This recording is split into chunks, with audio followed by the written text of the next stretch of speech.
स्टेटकॉन छत्तीसगढ़ 2023 का आज आयोजन क्रेडाई के द्वारा राजधानी रायपुर में आयोजन हुआ। इसमें तमाम प्रदेश भर के और साथ में पूरे देश के जो क्रेडाई के सेंट्रल मेंबर हैं वो इसमें शामिल हुए। क्या कुछ खास रहा इस आयोजन में? स्टेटकॉन 2023 क्रेडाई द्वारा आज मेफेयर लेक रिसोर्ट में आयोजित किया गया। इसमें प्रदेश के लगभग 250 डेवलपर्स पार्टिसिपेट कर रहे हैं और क्रेडाई नेशनल की टीम भी, चाहे वो बॉम्बे से हो, चाहे दिल्ली से हो, चाहे पुणे से हो, हर जगह से काफ़ी तादाद में मेंबर्स आए हुए हैं और काफ़ी ये एक एजुकेशनल कॉन्फ्रेंस काइंड ऑफ रहता है। इसमें काफ़ी एजुकेशनल सेशंस, नई टेक्नोलॉजी के बारे में चर्चा, साथ ही साथ आज हमने छत्तीसगढ़ के मुख्यमंत्री माननीय भूपेश बघेल जी का भी यहाँ पे सम्मान किया, जिन्होंने छत्तीसगढ़ को आगे बढ़ाने में और हमारी संस्था को हमेशा सहयोग देते रहे हैं। उस पर हमने आज माननीय मुख्यमंत्री जी का सम्मान भी इस समारोह में किया है और मैं उम्मीद करता हूं कि आगे भी हम क्रेडाई ऐसे सेशंस करते रहेंगे और जिससे हमारे प्रदेश के डेवलपर्स को जो नई टेक्नोलॉजीज़ पूरे देश में या विदेश में आ रही है उसके बारे में जानकारी प्राप्त हो सकेगी। Thank you. आने वाले समय में मौका आ रहा है छत्तीसगढ़ में, मौका क्या है? बहुत लोग होर्डिंग्स, एडवर्टीजमेंट देख रहे हैं, क्या है ये मौका? क्रेडाई छत्तीसगढ़ द्वारा हर साल की तर्ज पर इस साल भी क्रेडाई का प्रॉपर्टी एक्सपो 25, 26, 27 अगस्त को इंडोर स्टेडियम बूढ़ापारा में आयोजित किया जा रहा है। इसकी थीम हमने रखी है इस बार, आ गया मौका। मौका है सपने सच करने का, मौका है अपना घर खरीदने का।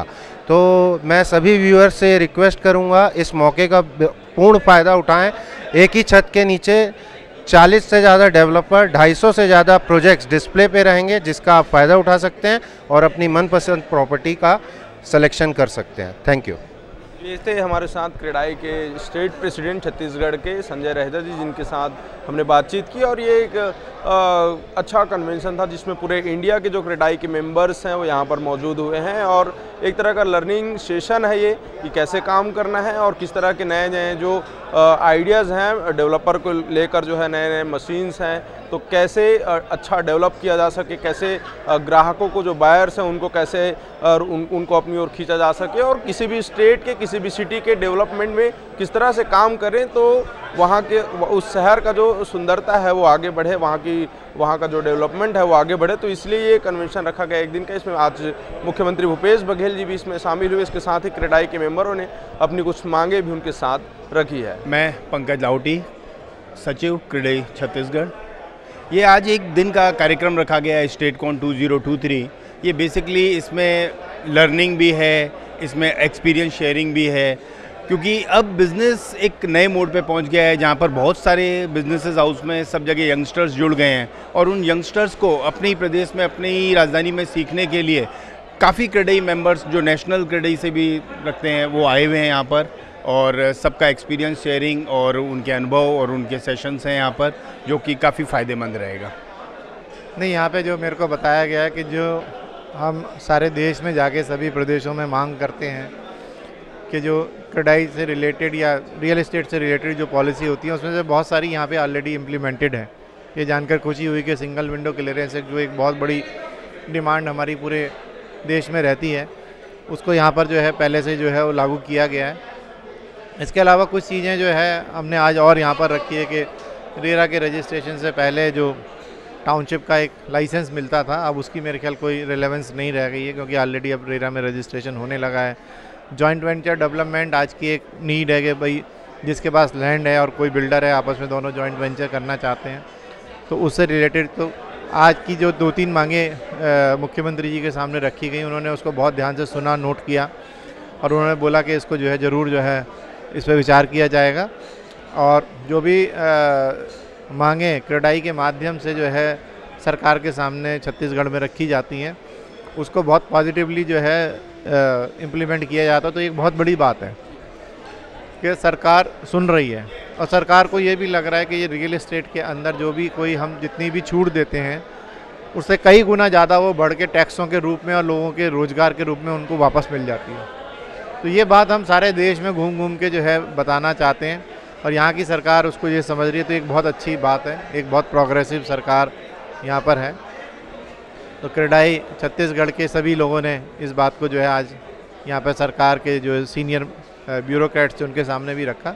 तो ये एक अच्छा सेशन आज छत्तीसगढ़ के अंदर क्रेडाई का जो है संपन्न हुआ। और छत्तीसगढ़ में क्या है, तो इसमें कितना डिफरेंट देखने को मिलता है? क्या कुछ ऐसी और नीड है जो छत्तीसगढ़ में डेवलपमेंट को और आगे बढ़ा सके? नहीं, समय के साथ जो है चेंज तो हमेशा होता रहता है, लोगों की डिमांड चेंज होती रहती है। जो कोविड से पहले जो डिमांड थी वो कोविड के बाद जो है नहीं रही है।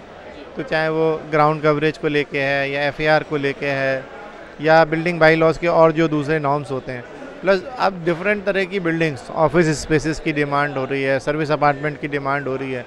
तो जो आज की नई जनरेशन है उसके हिसाब से जो एक चेंजेस हैं वो टाइम टू टाइम हर एक जगह जो है, हर देश में, प्रदेश में, और कुछ प्रदेश की स्पेसिफिक रिक्वायरमेंट होती है। अब 1000 एकड़ से ज़्यादा में एक अगर यहाँ पे डिस्ट्रिक्ट कमर्शियल हब बनने जा रहा है तो डेफिनेटली उसकी प्लानिंग में कुछ ना कुछ जो है वो चेंज आपको ये करना पड़ेगा। कंट्रोल डिज़ाइनिंग करनी पड़ेगी या हाई राइज ज़्यादा ले जाना पड़ेगा, नीचे ओपन स्पेसेस और पार्किंग स्पेसेस। और सस्टेनेबल बिल्डिंग की बात हो रही है कि कैसे हम जो है आज की डेट में एनवायरमेंटल सस्टेनेबल और कार्बन न्यूट्रल बिल्डिंग, जितनी बिजली बिल्डिंग खर्च कर रही है उतनी ही बिल्डिंग वो प्रोड्यूस कर रही है। तो ये जो नई टेक्नोलॉजीज़ आ रही हैं इनको सबको अडॉप्ट करते हुए नई पॉलिसीज़ जो है लगातार, तो मुख्यमंत्री जी ने आज बोला है कि प्रदेश में जहाँ पर भी कहीं अच्छी पॉलिसीज़ हैं वो आप हमारे को ला के दीजिए, तो अगर वो हमारे प्रदेश में नहीं होगी तो हम उसको भी इम्प्लीमेंट करेंगे। ये बहुत बड़ी बात है। यूथ विंग्स भी शामिल हो रहे हैं, और क्योंकि पहले बहुत लोग डरते थे कि इन्वेस्टर नहीं आते थे, यूथ विंग सोचता था कि मैं अभी इन्वेस्ट नहीं करूंगा, पहले सीख जाऊं, या फिर उतने फंड्स नहीं होते थे या बैकग्राउंड अच्छा नहीं होता था, लेकिन क्रेडाई ने आज उनको मौका दिया। क्या सजेशन देना चाहेंगे आप यूथ विंग्स को? यूथ विंग जो है, यूथ विंग और वुमेन विंग, यूथ विंग हमारे जो डेवलपर्स की जो नेक्स्ट जनरेशन है, जो यंग बच्चे अब इस बिज़नेस में आ रहे हैं, और जो वुमेंस जो है, पहले ये समझा जाता था कि ये धूल मिट्टी और साइड का ऐसा काम है कि ये बड़ा हार्ड काम समझा जाता था और लेडीज़ इसके अंदर जो है वो नहीं आती थी। लेकिन अब जो है आज की डेट में जिस तरह से जो माहौल बदल रहा है, जब महिलाएं हर क्षेत्र के अंदर अपना नाम कमा रही हैं, तो रियल एस्टेट के अंदर भी बहुत सारे ग्रुप्स में अब लेडीज़ काम कर रही हैं। तो उनको एक प्लेटफॉर्म देने के लिए क्रेडाई वुमेन विंग और जो नेक्स्ट जनरेशन वाले जो यूथ विंग हैं, क्योंकि अब जो है एक जनरेशन ने आज 30 साल हो गए काम करते हुए, 40 साल हो गए किसी कंपनी को, जो नई जनरेशन आ रही है उसके सामने जो चुनौतियाँ हैं, उसके सामने जो है जो IT को लेके है या जो टेक्नोलॉजी जो चेंज हो रही है, नई टेक्नोलॉजी से कैसे काम करना है, तो इन सब के लिए यूथ विंग और वुमेन विंग को आज बढ़ावा दिया गया और उसी के लिए आज उनका वो एक इंस्टॉलेशन सेरेमनी की गई है, उनके चैप्टर का जो है यहाँ आज आरंभ किया गया है। बेसिक सजेशंस यूथ विंग्स और वुमेन्स विंग्स? यूथ विंग और वुमेन विंग में कि जितने ज़्यादा से ज़्यादा यूथ इसके अंदर जुड़ते हैं और जितनी गर्ल्स जो है या वुमेन पावर इसके अंदर आती है, तो एक बिज़नेस के अंदर एक सॉफ्टनेस जो आती है। अब ये थोड़ा सा हार्ड बिज़नेस समझा जाता है कि जिसमें जो है केवल आदमी लोग ही काम करते हैं। तो जो एक मकान को घर बनाने में एक किसी भी जो है महिला का हाथ बहुत बड़ा होता है, तो वो इस बिज़नेस को वो टच देने के लिए, प्लस CSR से रिलेटेड एक्टिविटीज़ जितनी भी हैं, कस्टमर फ्रेंडली जो रिलेटेड, तो उसमें जो है महिलाओं का एक बहुत बड़ा योगदान जो है और दूसरे प्रदेशों में भी देखने को मिला है। तो उसको बढ़ावा देने के लिए आज उसका मेन उद्देश्य ये भी था कि महिलाएं ज़्यादा से ज़्यादा, लड़कियां ज़्यादा से ज़्यादा, वुमेन्स इस जो है इस फील्ड को ज्वाइन करें।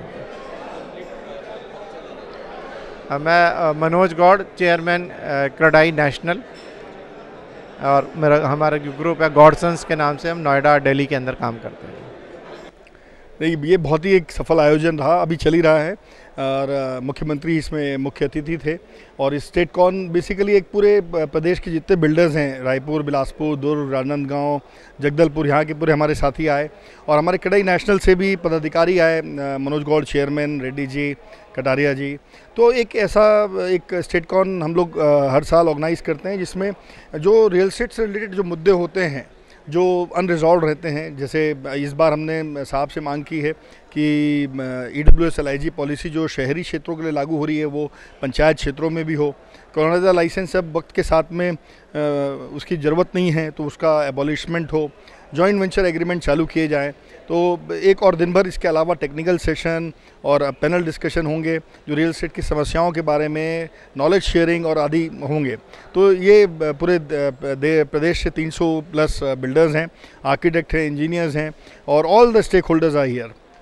तो ये थे हमारे साथ मनोज गौड़ जी, जो कि चेयरमैन हैं पूरे केंद्र के क्रेडाई के, और काफ़ी इनका जो भाषण रहा है इस कन्वेंशन में, इस सेशन में, वो काफ़ी अट्रैक्टिव रहा यूथ को लेकर, और जो क्रेडाई के जो मेंबर्स हैं और जो डेवलपर्स हैं उन्हें किस तरह से काम करना चाहिए इसको लेकर भी इनका सुझाव काफ़ी महत्वपूर्ण रहा है।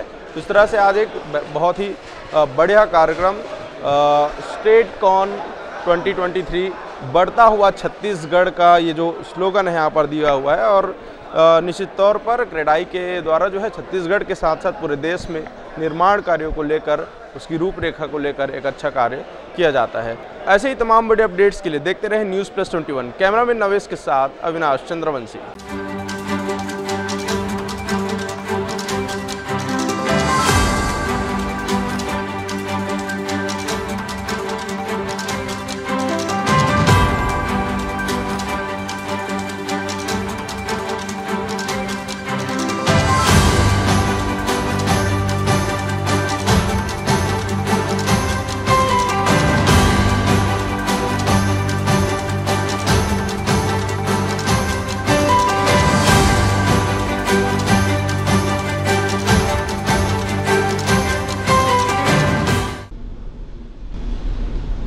तो यदि हमने आपको 30% की छूट दी, आप ये क्यों सोच रहे हैं कि हमने तो ये एहसान किया आप पर?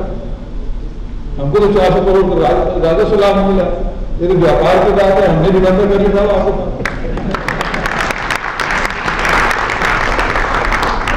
अरे भारत सरकार और हमारे भाजपा के लिए बहुत परेशान है।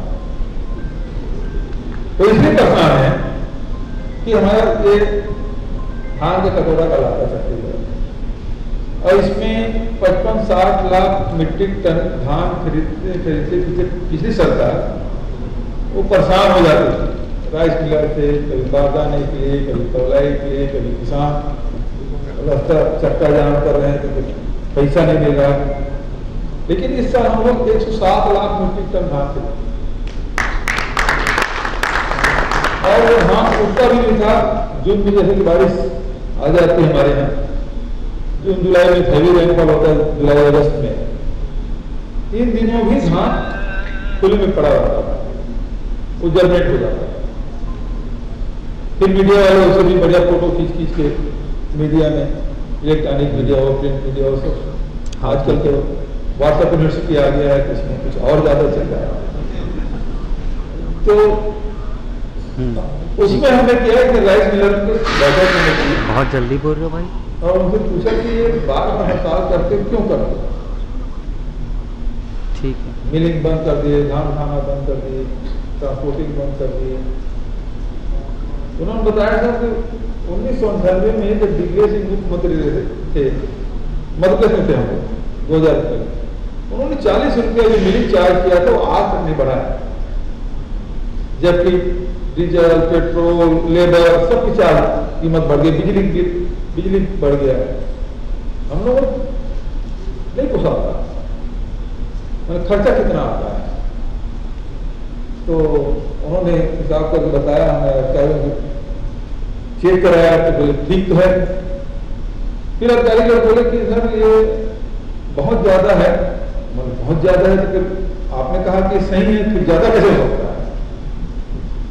जितना बताते हैं उतनी 3 दे देते हैं, मैं इस प्रकार से नहीं हो जाए। यदि खर्चा हो रहा है तो हो रहा है, उतना पैसा आपको देना चाहिए। तो 40 की जगह सीधा 120 रुपया बिलिंग चार्ज मैंने कर दिया, 30% आपको घटाया, उसका 3 गुना बढ़ा दिया बिलिंग चार्ज।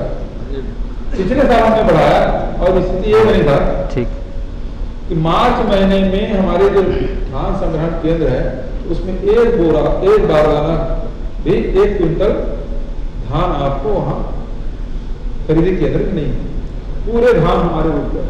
राइस मिलर खूब खुश, इस साल 300 राइस मिलर और लगे, क्योंकि 120 रुपये मदद लाभ तो धंधा हो गया। कुल मिला के है कि जो भी घाटे का धंधा है उसको लाभ में कैसे परिवर्तित करे, ये सरकार है। तो जैसे हमने खेती किसानी को पूरे हिंदुस्तान में धान की खेती फायदे धंधा नहीं, लेकिन छत्तीसगढ़ में हम समर्थन मूल्य में खरीदी की व्यवस्था की है और राजीव गांधी किसान न्याय योजना के तहत 9,000 रुपये प्रति एकड़ भी देते हैं। हुआ क्या कि 22,000 करोड़ का धान भी खरीदी कर रहे हैं और लगभग 8,000 करोड़ के इनपुट सब्सिडी दे रहे हैं। फर्क क्या है, 2017 में 12 लाख लोग किसानी करते थे धान के, या धान बेचते थे हमारी सोसाइटी में, अब वो बढ़ के आंकड़ा 12 लाख की जगह 24 लाख हो गया। 5 साल में कृषकों की संख्या दुगुनी हुई, उत्पादन भी बढ़ा था, 55-60 लाख से 107 लाख मीट्रिक टन हो गया। रकबा भी बढ़ा, जो खेती मतलब अपने खाते में जमीन पड़ी है उसको ठीक करो, जल्दी करो, तो वो 22 लाख के बजाय 32 लाख हेक्टेयर हो गया। तो रकबा भी बढ़ा, किसानों की संख्या भी वृद्धि हुई। उसका फायदा क्या हुआ, लेबर को मार्केटिंग करना शुरू किया। जब आपको सरकार राजीव गांधी किसान न्याय योजना के पैसे दे रहा था, आपका धान तो 25 और 26 रुपये क्विंटल में बिक रहा है, तो हमको क्यों 100 रुपये दोगे, हमको भी 150 रुपये, तो किसान खुश हो उसको भी दे रहे।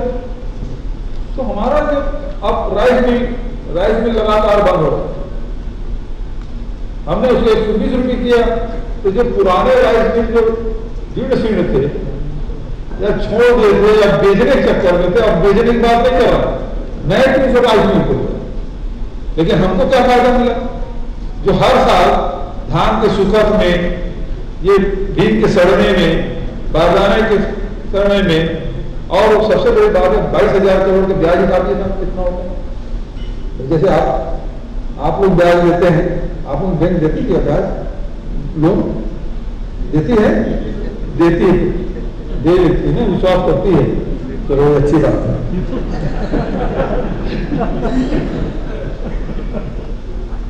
तो हम लोग भी ब्याज में लेते हैं पैसा। अब हुआ इस साल क्या कि हम लोग दिसंबर में पैसा लिए, नवंबर दिसंबर में, और मार्च में उसको, मार्च के एंड के बाद अप्रैल में हम लोग अदा करना शुरू कर दिया, नहीं तो दिसंबर तक चलता था। मतलब मुझे 6 महीने के ब्याज के पैसे बचा। 22,000 कितना होगा, 2200 करोड़,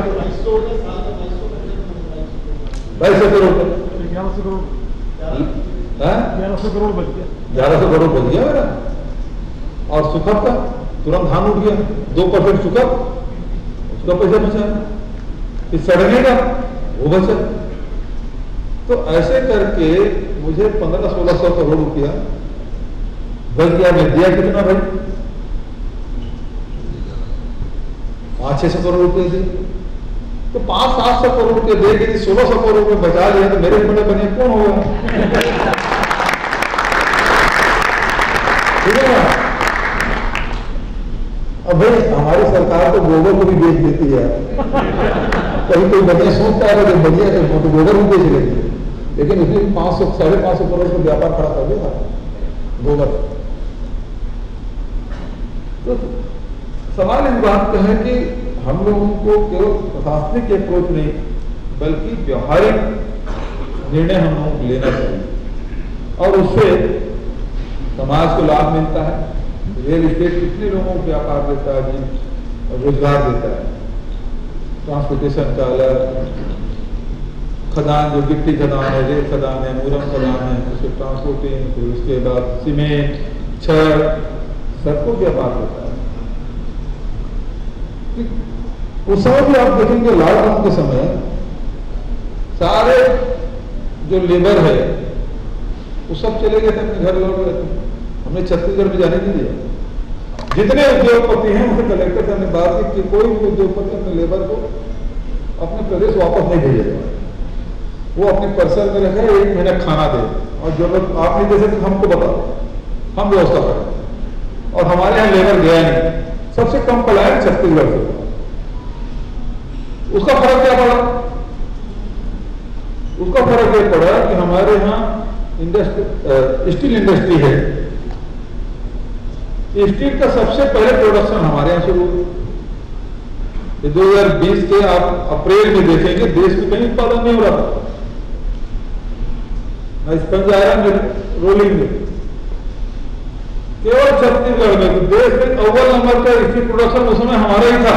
वैसे भी हम लोग बहुत आगे हैं, लेकिन उस समय कहीं नहीं हो रहा था। उस समय हमारे स्टील प्लांट के चिमनी में धुआं दे रहा था, क्योंकि जैसे लॉकडाउन समाप्त हुआ दूसरे दिन हमारे प्लांट शुरू हुए। तो उससे उद्योग को भी लाभ मिला, लोगों को रोजगार मिला।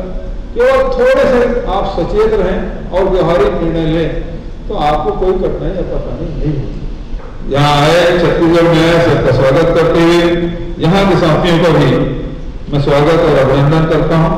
और चूंकि अब हमारे सरकार के भी 5 साल पूरा होने वाला है, अब 1 महीने बाद, 1.5 महीने बाद आजादी का भी लग जाएगा, हम लोग दूसरे काम में लग जाएंगे, जनता भी बीच में जाएंगे और आप लोगों के पास भी आएंगे तो हम लोग अभी तो वोट मांग लेते हैं।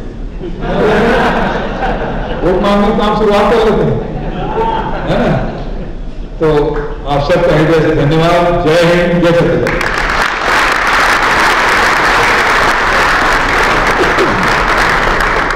बहुत बहुत धन्यवाद माननीय, आपके प्रोत्साहन भरे शब्द निरंतर हमारा मार्गदर्शन करते रहेंगे।